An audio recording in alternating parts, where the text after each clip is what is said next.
Hi, I'm Pamela Wallin, and welcome to a special edition of No Nonsense.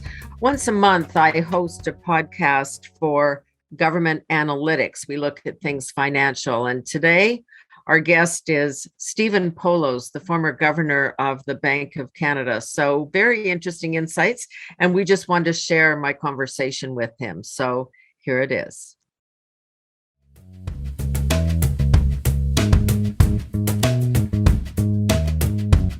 Hello and welcome. I'm Pamela Wallin, your moderator. Today on the monthly, The Age of Uncertainty, how the world can, and I suppose must, adapt to a riskier future. Our guest, Stephen Poloz, the former governor of the Bank of Canada. But before we begin, let me bring in your host today, Greg McDougall, who together with Steve Saunders are Government Analytics. Greg? Thank you, Senator, and thank you, Stephen, for joining us. It's really a great opportunity to have you here. And again, Government Analytics is just really honored to have this level of discussion and around policy decisions, and anything we can do to advance that type of debate is what we're all about, actually. So again, on behalf of Steve and I, thank you very much. That's great. Thank you, Greg. So let's begin. After 13 years with the Bank of Canada, Stephen Poloz went on to become the president of EDC, Export Development Canada. Then in 2013, full circle, he was appointed to the top job as the governor of the Bank of Canada. At the end of his 7-year term, Stephen then joined the board of directors of Enbridge and the law firm Osler, Hoskin and Harcourt as a special advisor.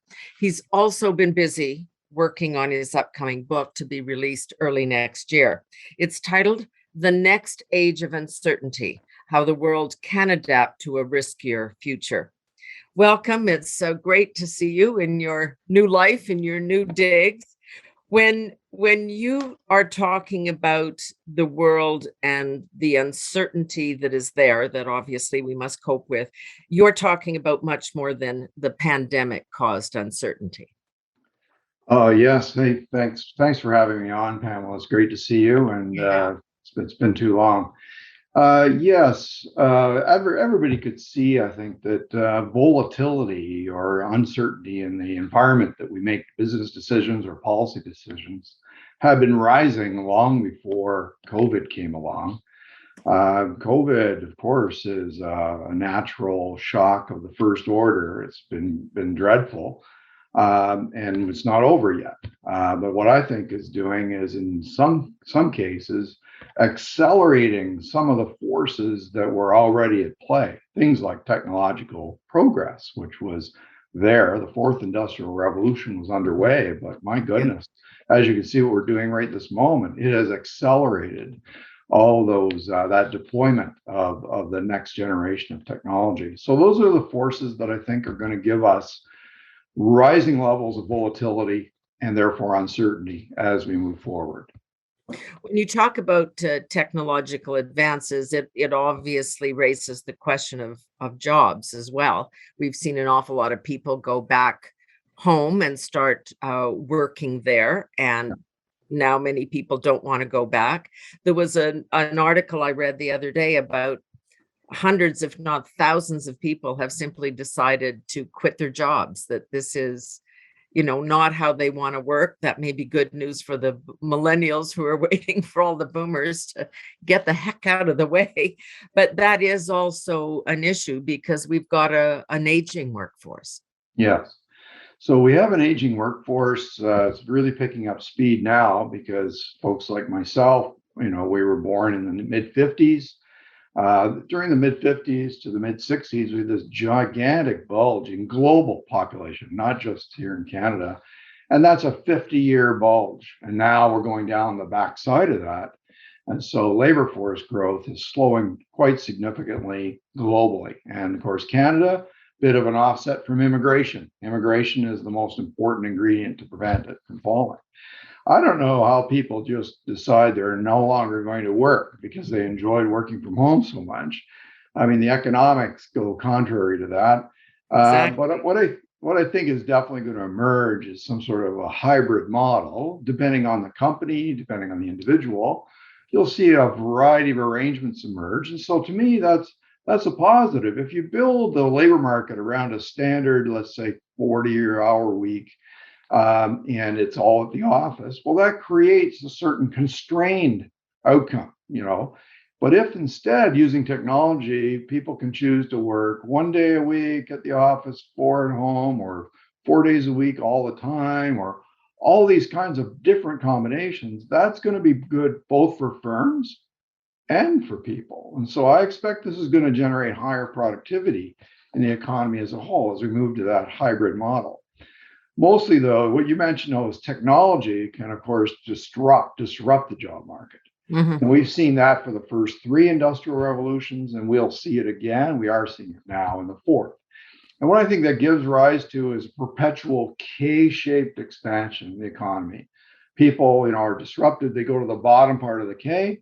The top part of the K is the new technology, and the companies that use the new technology, they grow faster, but other parts of the economy get dragged down. And our job is to help people move from the bottom part of the K to the top part of the K. That's always been the case. And in fact, in every other industrial revolution, that has happened. It takes time, of course. So there's not saying there's no pain from disruption, because there is. These are real people that get disrupted. But every time in the past, we've had more jobs created than were destroyed by technology. Do you share the concern of many, certainly on the governing side, that we are seeing a rising income inequality in this country? I don't know whether the stats genuinely indicate that. We did see through the pandemic many people who couldn't have lasted a month or 6 weeks without income, just couldn't meet the basic payments. Has that kicked up for some reason that you can assess? Well, the big trend, Pamela, is that for our generation, income inequality globally has declined substantially, and that is comparing one country to another. But within countries, income inequality has tended to increase. And it's very demonstrable when you hear of these gigantic incomes in the high-tech entrepreneurs and that kind of thing. And that, of course, makes the perception maybe bigger than the reality.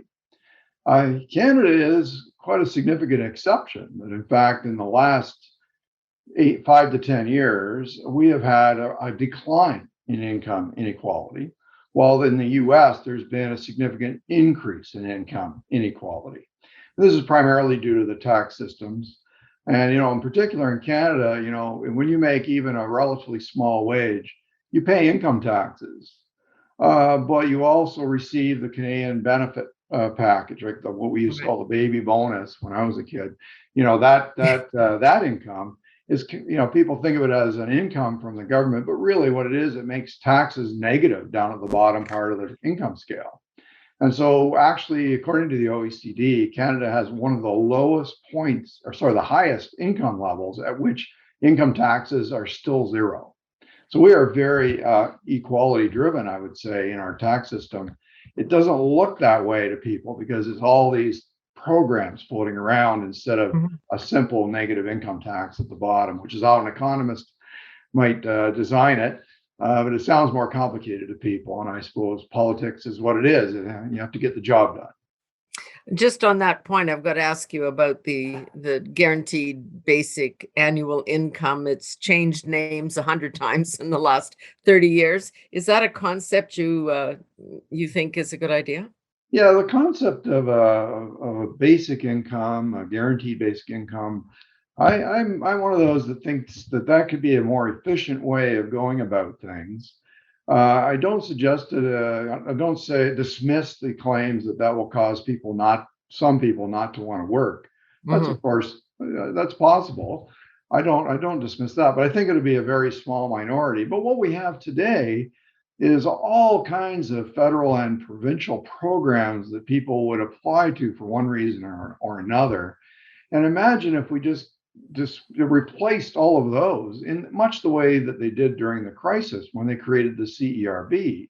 Exactly. With one stroke of a keyboard, bang, we had this thing with your connection through CRA money in your account almost instantly. That was an amazing feat, by the way, for Ottawa Mandarins to pull off. And it just shows you the power of technology there, right there. So imagine if all the inefficiencies, and when you used to have to qualify for EI with all these questions and so on, and then you had your waiting period, and every couple of weeks prove that you were still looking and all that. Imagine replacing all of that structure with this simple thing and designing it in a way so that there are still strong incentives to boost your income, to go to work and boost your income. I think that's easy to design, frankly, and I think it would be a far more efficient way of delivering public income benefits. But anyway, that's theoretical. Yep. The real world, we've got a more complex system, and I think the CERB kind of showed us the way that things could be run differently, perhaps in the future. Well, I've raised the issue because we're hearing your successor at the Bank of Canada talk about these issues, talk about environment, talking about income inequality, and we have seen through their actions support not in terms of buying government bonds, not just for the pandemic crisis, but to support the programs that governments are increasingly involved in terms of redistribution of income. Do you see that as a little bit of mandate creep, or is the world just different now? Well, without commenting on current issues that are in front of the Bank of Canada, I swore never to do that to my successor. I know. And that's a code. But I think there of course there is the risk in the central banking community. There is always a risk of mandate creep.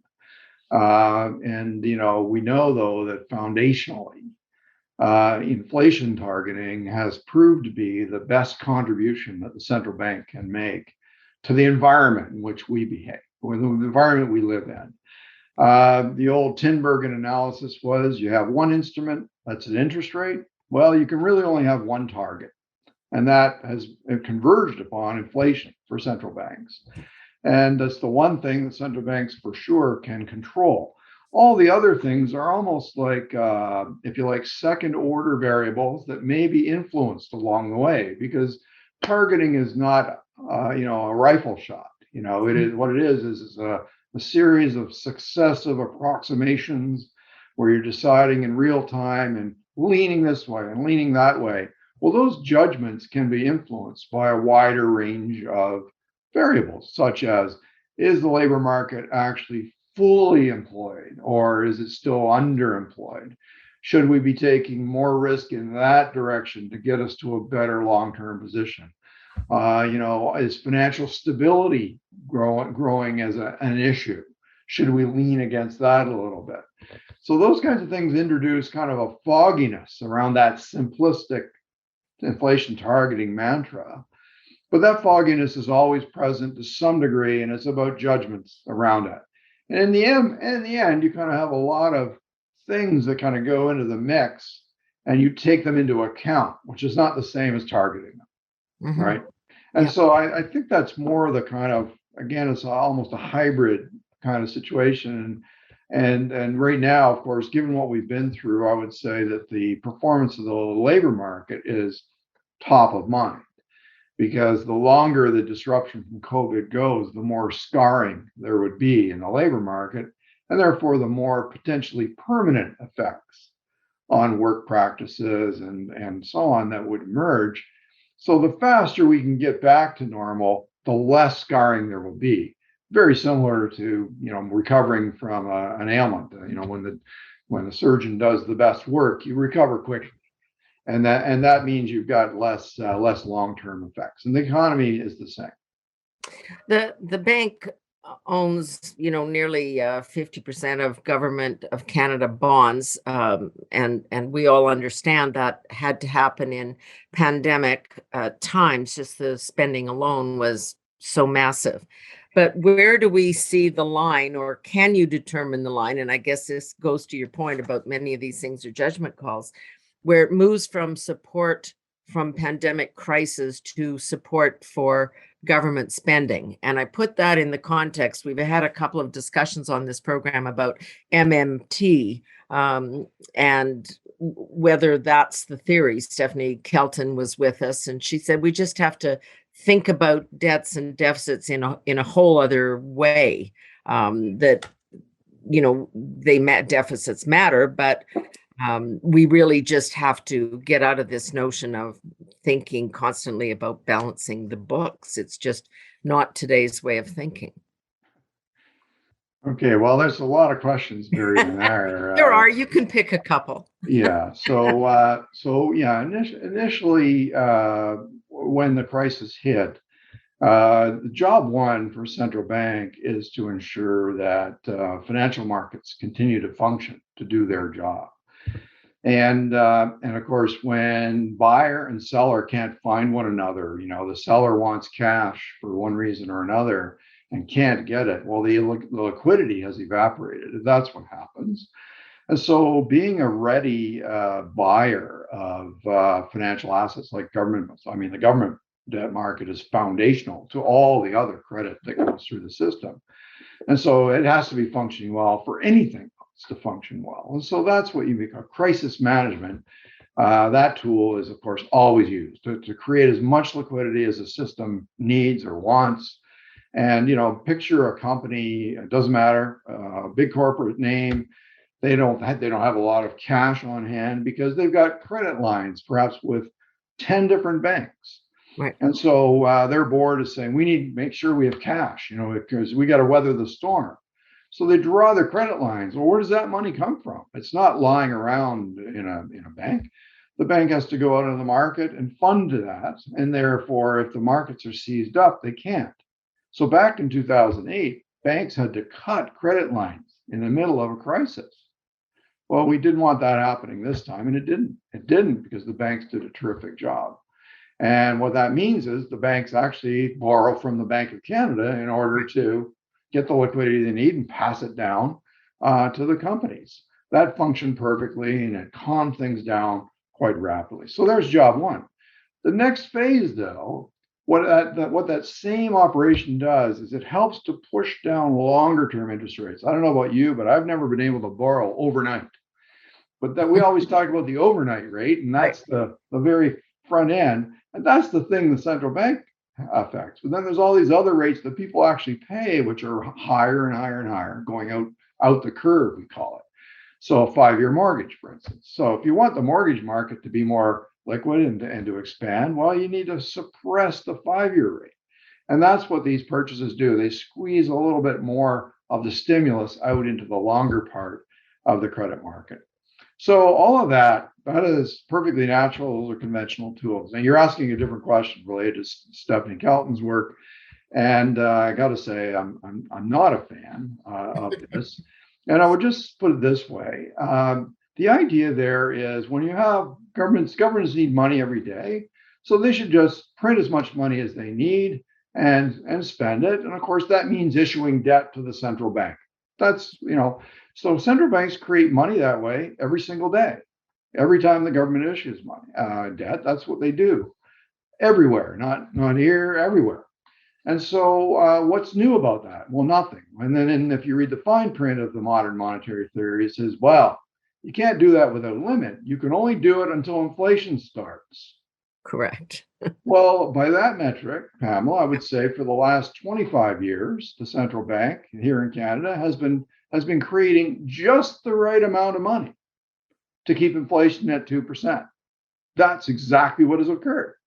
So and now since the crisis, they've been creating more because they're filling in a deflationary gap, and that's exactly the right thing to do. That's not modern. We knew that since Keynes in 1936, Pamela. That's not a modern monetary theory at all. I'm afraid they've kind of taken common sense and flipped it on its head and say, you're looking at it upside down. And so I'm not really seeing the insight there. Sorry. Yeah, and it is, I mean, it just is as long as the interest rates are low, you can just keep borrowing because it's so cheap to do that. That's the theory. But now what we're seeing, of course, is interest rates starting to move. Jerome Powell of the US Fed sort of raising a flag in the last couple of weeks, the numbers here. What is your level of concern about where we're headed with inflation and interest rates? Well, look, if interest rates begin to lift, mainly what will happen is bond yields will lift first, I think, because that's, Mother Nature doing it as opposed to the central banks. We saw some of that during the winter, as you know, into the spring, and we've had a bit of a retreat in the last few months. But what that should be seen as a very positive sign. It's a symptom of success. If the economy and inflation is normalizing, then interest rates, let's face it, interest rates aren't going to remain at zero forever. That I hope not, because it'll mean the economy remains underwater for a long time. So signs of normalization, that will be one of them, and that's to be encouraged. It's that you don't have to race there; you just let the economy do the work, and Mother Nature will raise interest rates in the credit markets all by herself. And so I'd be looking forward to that, because that'll mean all the things that have gone wrong have begun to repair themselves. And we know there's plenty that has happened, which is good in the economy. It's doing well, actually, overall. And there are some gaps still. And of course, it's all related to shutdowns. Really good news is every time we've shut the economy down, it's been like stopping the clock. And then when we open it up again, it starts right up again. And it has not, the old story about the recession is when you see your next door neighbor lose their job, they, of course, stop spending their money. Mm-hmm. But you always think, gee, maybe I'll lose my job too. So you start to spend less money too, even though you haven't lost your job. That's how a recession spreads around and becomes hard to reverse. It's the sentiment. But if you go through a thing where your next door neighbor works in the entertainment business or something, they've been shut down over and over and for long periods of time, but you're in the car production business. Well, okay, you didn't lose your job and you kept producing cars, a bit of fluctuations and so on. But point is, you never felt that those shutdowns were going to affect your business. So it doesn't permeate and you don't get this weight of sentiment holding you back. That's why the economy has outperformed economists' expectations throughout the past year. It's because they've been modeling it like a normal recession when it hasn't even been close to one. That's a really interesting point. The other side of that, though, is people are feeling the inflation in goods and services, some of which are not counted in the price index, whether it's food or energy or things like that. And so it's real. I mean, I'm sitting here in an agricultural community. We've got our own problems here with a drought that has knock-on effects just everywhere. The energy sector had already been in some trouble. You can't build a deck on the front of your cabin because the lumber is too expensive. The prices in the stores on groceries are already going up. So there is that not only psychological sense, but there's a real sense that people are seeing. Well, there's no question about this. Again, the first pass on this is that prices going up is one of the symptoms of success. Mm-hmm. Prices going down is a dreadful situation, where there's so little demand that things are falling off a cliff. And of course, that's where we were last summer. Yeah. So last spring and summer, there was a lot of deflation, lots of observations of deflation. And I dare say there were almost no articles written about it. No one gets excited about it when it goes down. Well, when a price goes down, and then it comes back up again, then we get all the articles about the inflation. Instead, all it's really is normalizing. Yeah. So now I know I'm generalizing, and that's unfair. Yeah. You mentioned lumber as an example. So lumber went up to like $1,600 for however many board feet of, I forget how many, it's 1,000 board feet or For something. this much, Oh, for yes. 2x4. But just note that the price of lumber wholesale now is down below where it was before the pandemic. Now it'll take a little longer for it to get to your store where you go pick it up, but that store now is buying lumber cheaper than they were before the pandemic. So at some point, it's gonna their inventory will be gone, and they'll be charging a much lower price. Yeah, so they're selling it at the price they paid it for, but that's my sense that people are still feeling it, but you're Yes, saying that's very temporary. that's exactly right. So commodities are almost never a source of persistent inflation because you can always produce more of them. And that's what happened with lumber. It's what happens with oil. It's what's happening with nickel and copper. Production is picking up. You know, a year ago, economists said this would be the worst recession since the Great Depression. Well, that was obviously hyperbolic. It was nothing of the sort. It was a 2-month recession. Well, so now that was a spectacularly bad call, frankly, from the economics profession. So now we go, what are we going to talk about now? Well, let's talk about inflation because that's the opposite of the worst recession since the Great Depression. Inflation is the new risk. Now, I'm not dismissive of it. We need to be careful here. Mistakes can happen in this situation. There are a lot more unknowns than usual. And of course, the labor market, as we discussed earlier, is one of the biggest ones. So I don't want to treat it lightly, but I do think that the fundamentals do not scream at me inflationary. The longer term concern, as you mentioned before, is about government debt, and do central banks somehow get co-opted into creating more inflation years from now, like what happened in the 1970s?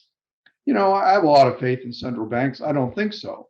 But that's a risk that at least investors and householders need to take seriously, more seriously than they have since the 1970s, just because of all that debt.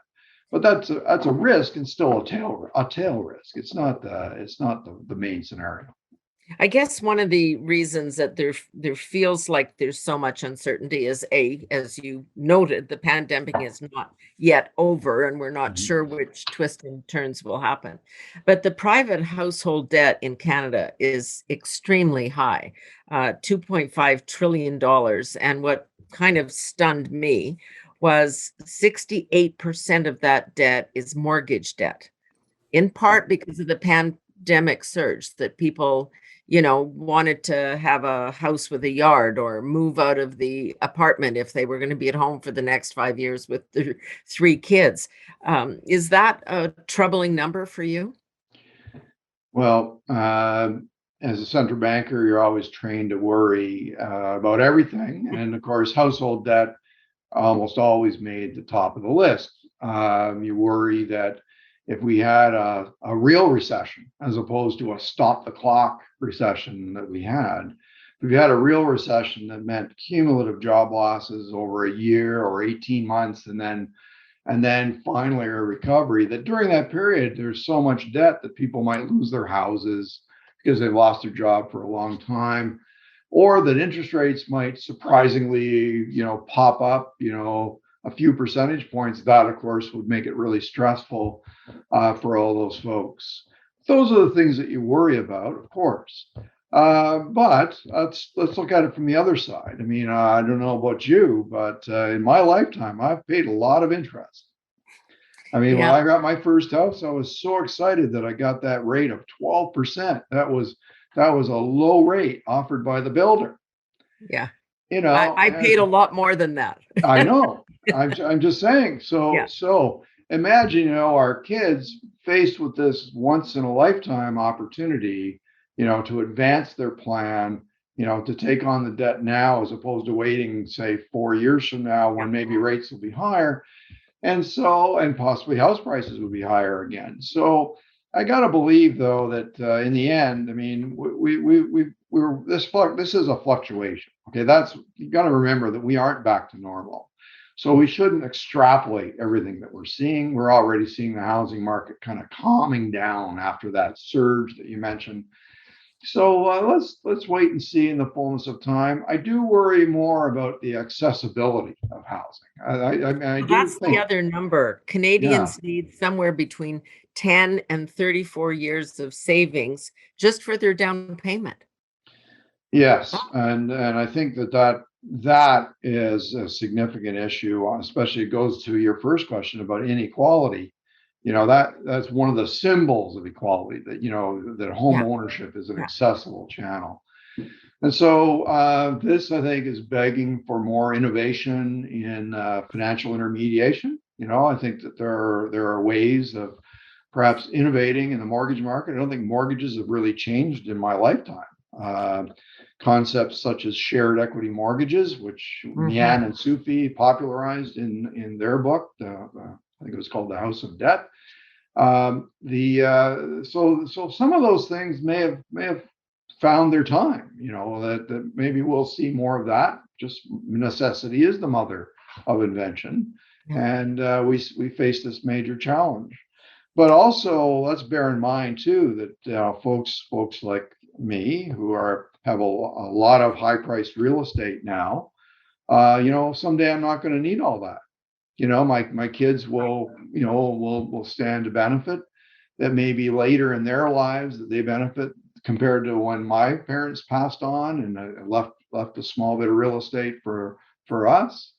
But that real estate doesn't get destroyed. It's a wealth stock that then finds its way through the channels to the next generation.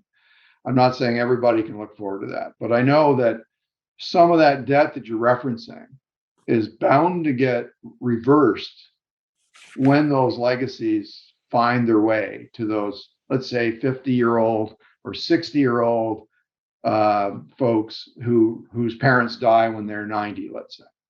Yeah. Okay, so there's a lot of wealth that's going to be transferred to that generation as we go forward. And so let's also bear that in mind, Pamela. This, when you take out a huge mortgage, you do it in the knowledge that one of these days you're going to get a little something. And anyway, mom and dad lived with a great big mortgage, and look how they did.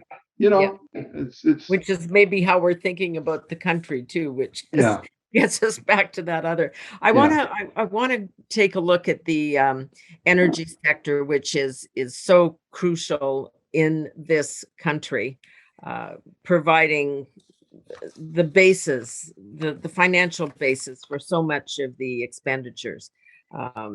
So we've got a couple of things going on around the world. We're seeing new oil and gas mega projects everywhere.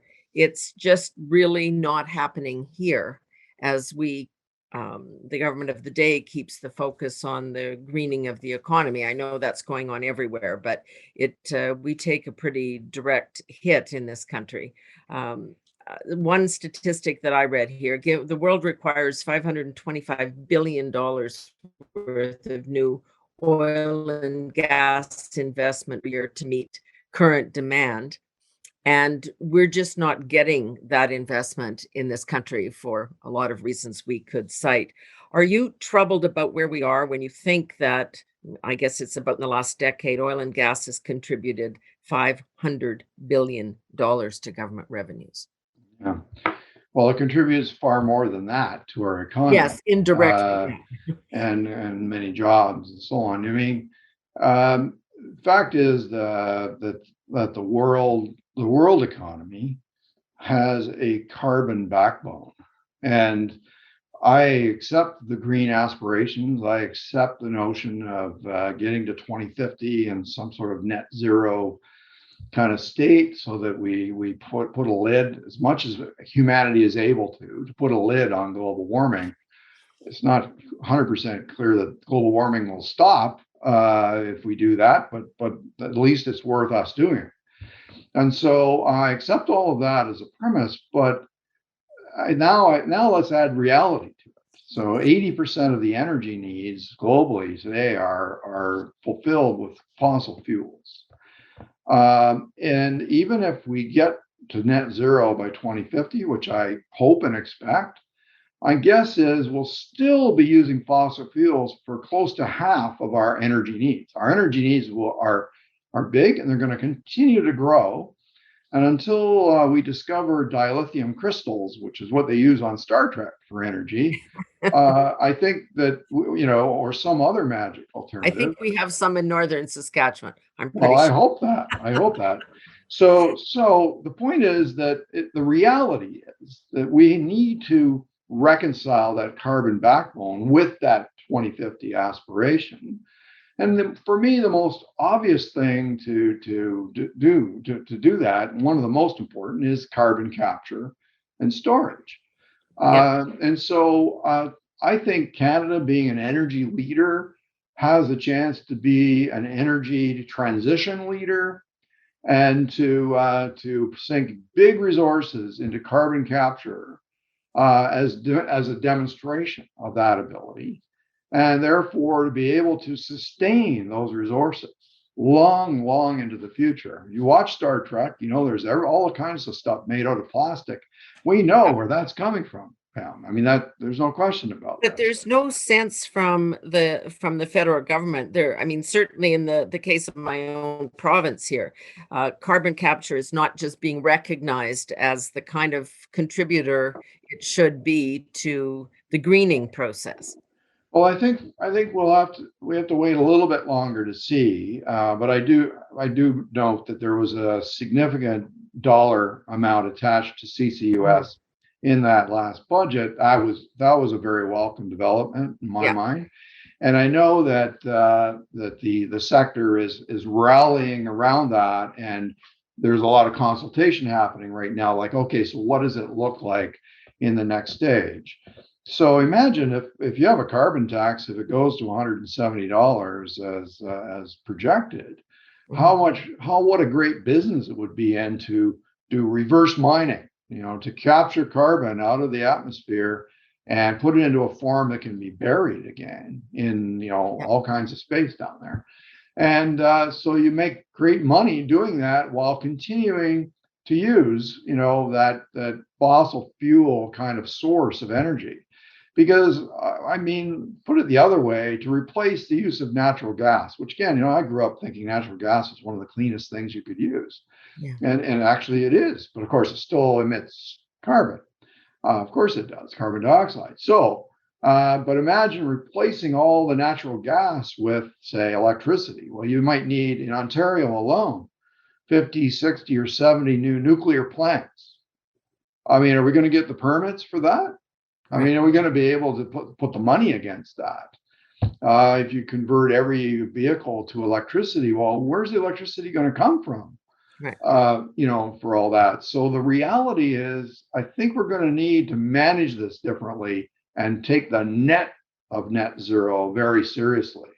It doesn't mean going to zero on every aspect, right? That's in my mind anyway. So look, we've always found a way around these things, to make reality happen. And I think we can, but when you mix politics into it, of course, not just politics, but let's say polarized politics. Politics, exactly. It makes it very hard to find these solutions, in a public sector way. As we see the U.S. canceling pipeline projects. And I was just reading, as I know, this massive document, the so-called infrastructure bill coming out of the US, but one of the things there, and this always makes me nervous, is that to address the need for additional revenue for surface transportation infrastructure, maybe we should be looking, says the document, at a motor vehicle per mile user fee. Do you think that, these kinds of things are actually going to have to be considered if we're going to pay? It's not clear that the green economy is generating the money or the jobs that we need to fund the objective. Well, that's an interesting area for speculation. I don't have a strong view on it, but I know that gas taxes are an important source of revenue. If you convert all the cars to electric, you won't get that anymore. And so that's why you're talking about having to, so if you buy a hybrid car like I have, you use literally half as much gas as my old car. That's half as much as emissions too, by the way. It seems like I drive, and then it costs $32 to fill it up again. It's literally half as much as before. well, if all the cars were hybrid, couldn't we reduce emissions tremendously? While at the same time allowing, we're not destroying that carbon backbone that we talked about Yeah, before, and then deploying carbon capture at various other stages of the supply chain to somehow find our way to net without literally blowing everything up, and meaning that I guess it means that we have to reduce our use of energy. I'm not sure how we cause that to happen. And that would be a major retreat in living standards and so on. I'm confident that technology is going to help us get there, but we're going to have to invest big in the technology as opposed to, just expanding the number of acres and acres and acres of solar panels, which, by the right. way, those are acres that we would rather use to grow soybeans and To so grow on. product. No, Yeah. that's the issue. And I mean, it's the same as you talk about nuclear in Ontario. I mean, and we're talking about it here with other provinces, the small reactors that you can take to a work site or a plant site, that kind of thing must be incorporated as well. Agreed. Yeah. Okay, so I know you're penning this book, and you still seem, as the title suggests, to be an optimist about this. Yes, they used to call me Sonny Steve, when I first became governor. And in my book, I explore a little bit the underlying reasons for that. And I think Mother Nature has always shown us the way in the past. It's not everything that we live with today was orchestrated by governments or policymakers. The vast majority of it happens through Mother Nature. And just to illustrate, if you think governments around the world are all suddenly going to agree on how we get to 2050, I think you've got another thing coming. There's just not enough of a consensus around that. But what is happening is that investors are forcing a pace to 2050 through their investments, through their portfolio adjustments. And companies are responding to those pressures, showing us explicit actions that they're going to take, incenting their executives and issuing bonds that pay off bigger if they fail to meet their greening initiatives. That's major progress. And so I think in the end, it's the companies that will do most of the work of getting us to 2050 net zero, but you need to give them the flexibility to do it there and take the net, as I mentioned, seriously. It's, and you can't suddenly say, well, then all this has to be zero suddenly. No, you have to let them optimize and still deliver for us. And I think that it's going to work all by itself, with supporting government regulations without the government, being the guiding hand that makes every decision. That's what I think. So that's a form of optimism. And I think the technology that you and I have seen in our lifetime, how could we possibly be pessimistic about what's going to happen in the fourth industrial revolution? I mean, this is just too big and too amazing for us to be worse off, to have our kids be worse off than they are today.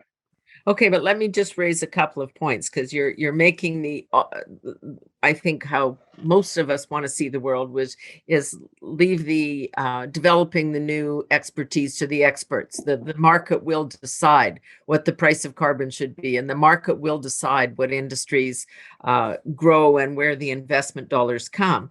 But we're seeing on both sides of the border governments that have signaled and are acting in a way to show that they intend to be very interventionist when it comes to deciding this path.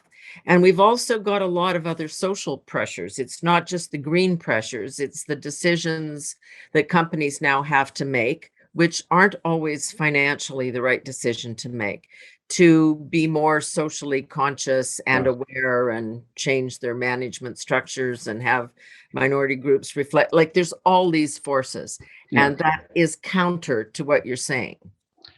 Well, I don't really think it's counter. Okay. What I think is that what I described around climate change and emissions as one channel across what I would consider to be a broader spectrum of socially aware kinds of capitalism. People call it stakeholder capitalism and so on. And I think, by the same token, I mean, if you, let's say you as a company, you do a great job on your emissions because your investors tell you to, but you treat your employees badly, or you just pay minimum wage and you fire them when you want and all that. Well, that would, in an environment where inequality is one of the top of mind issues for people, I don't think investors will tolerate that either. And so I think the kinds of companies that succeed will be ones that manage risks across a wide array of fronts, not just bottom line risk, but risk associated with the things you're raising. Climate is obviously one, inequality is another. The capability of having your dreams come true, owning a home, and all those kinds of things, and uncertainty about your job future. All those kinds of things will be right on the plate of the company, because I think over time governments are going to be quite stressed dealing with this level of debt that they're starting with, and the aging of the population, growing needs for an elderly population. I think it's going to be tough for governments to manage all those things. Yeah. So I think you shouldn't be pessimistic about that. Yes, there will be points where there's contention, of course, and there's going to be differences between countries, and that'll cause problems, but none of those are big picture problems. I think those are kind of implementation problems. Interesting. So does Sunny Steve wish he had been at the helm through the crisis we're living through, or was Sunny Steve sort of relieved that his 7-year tenure had come to an end? Well, to be honest, I mean, I was there for the first 3 Yeah. months, Yeah. so the crisis was, in terms of a financial crisis, if we ever really had one, we nipped it in the bud, I think. So it was managed, not just here, but as in collaboration with other central banks. I think a good job was done.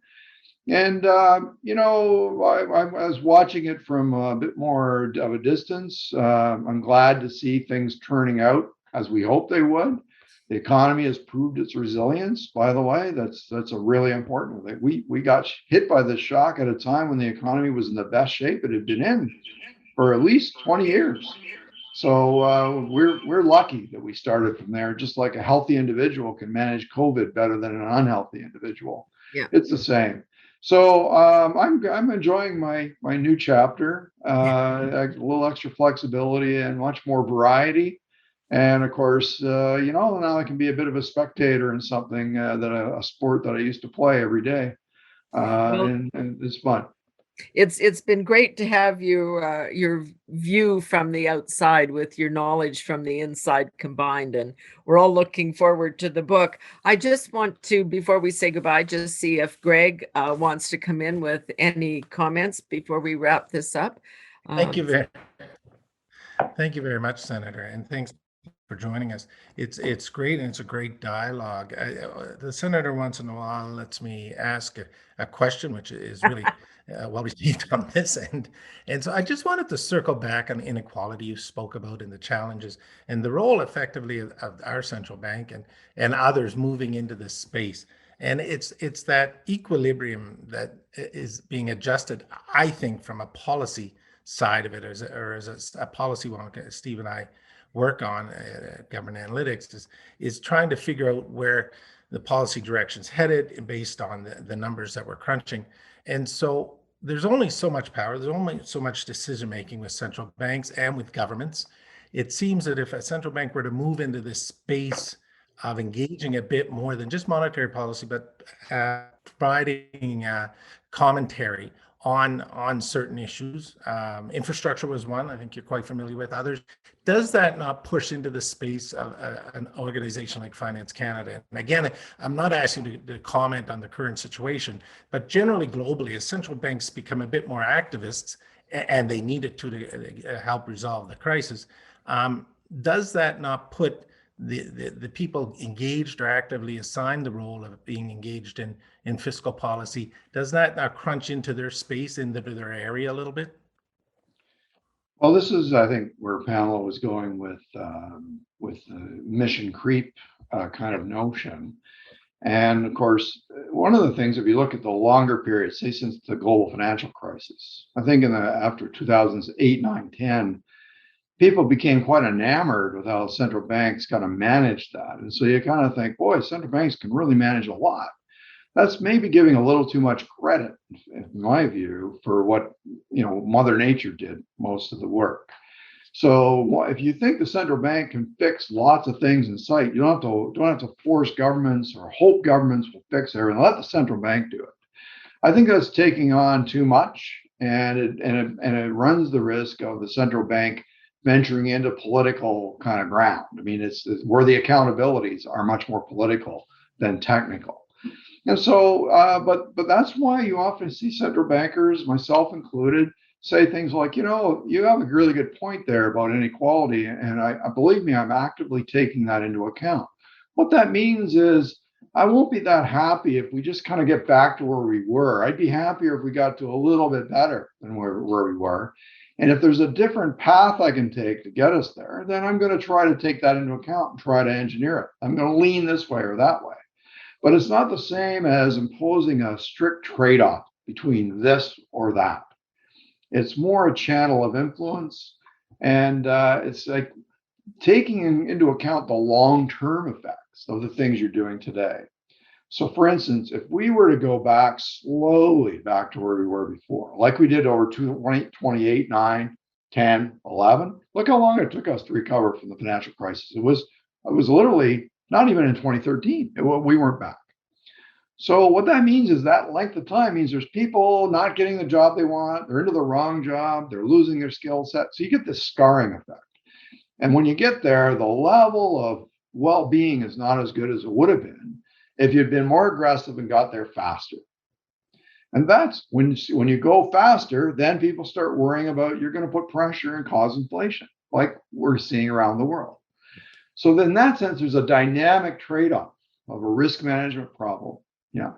And so when you're down below where you want to be, I think going at it in such a way, taking account of that long-term destination, means embracing some of the things that you're raising. Those are just indicators of how that long-term destination could be affected by those actions.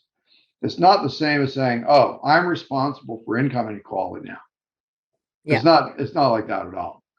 It's saying that we may, at the margin, have a contribution to make to that, acknowledging that, by the way, it's still mainly the job of government to have, redistributive tax policies and not have tax policies that frustrate companies so that they no longer create jobs and those kinds of things. It's a very complex problem. And you're talking about a single little thread running through that, of this amazingly complex fabric.